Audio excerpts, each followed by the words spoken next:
Welcome to A Course in Miracles, Workbook for Students, Lesson 101. God's will for me is perfect happiness. Today we will continue with the theme of happiness. This is a key idea in understanding what salvation means. You still believe it asks for suffering as penance for your sins. This is not so. Yet you must think it so while you believe that sin is real and that God's Son can sin. If sin is real, then punishment is just and cannot be escaped. Salvation thus cannot be purchased but through suffering. If sin is real, then happiness must be illusion, for they cannot both be true. The sinful warrant only death and pain, and it is this they ask for they know it waits for them, and it will seek them out and find them somewhere, sometime, in some form that evens the account they owe to God. They would escape him in their fear, and yet he will pursue and they cannot escape. I'm going to pause and say, so essentially, the thought system of ego is being described here. Fortunately, it's not true, but when we perceptually believe it's true, then we create it. It's a self-fulfilling prophecy. If sin is real, salvation must be pain. Pain is the cost of sin, and suffering can never be escaped if sin is real. Salvation must be feared, for it will kill, but slowly, taking everything away before it grants the welcome boon of death to victims who are little more than bones before salvation is appeased. Its wrath is boundless, merciless, but wholly just. Who would seek out such savage punishment? Who would not flee salvation and attempt in every way he can to drown the voice which offers it to him? Why would he try to listen and accept its offering? If sin is real, its offering is death, and meted out in cruel form to match the vicious wishes in which sin is born. If sin is real, salvation has become your bitter enemy. The curse of God upon you who have crucified his Son.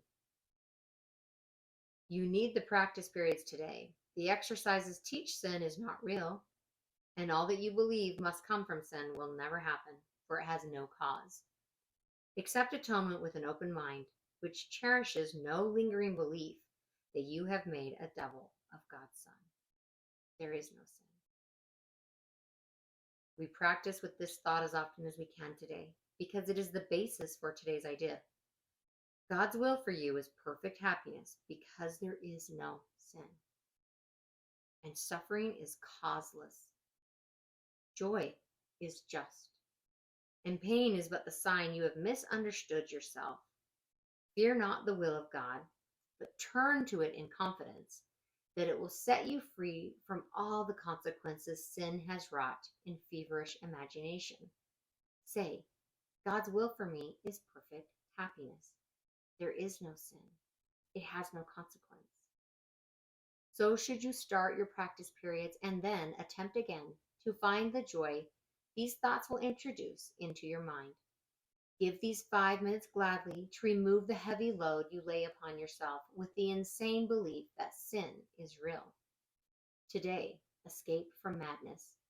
You are set on freedom's road, and now today's idea brings wings to speed you on and hope to go still faster to the waiting goal of peace. There is no sin. Remember this today and tell yourself as often as you can, God's will for me is perfect happiness. This is the truth, because there is no sin.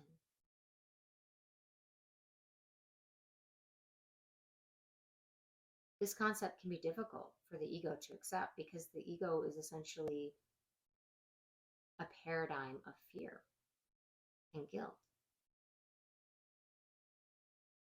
And it's interesting to note that Christ himself, as he was being brutally tortured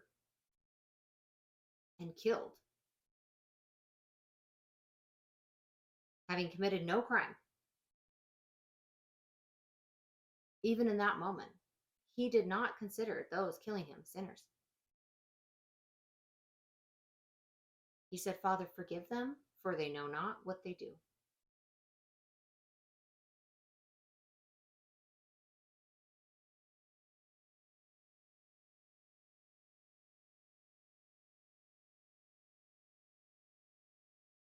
We're going to discuss this more as we move along through the course. But for now, open your mind to the possibility that only love is real and sit with that.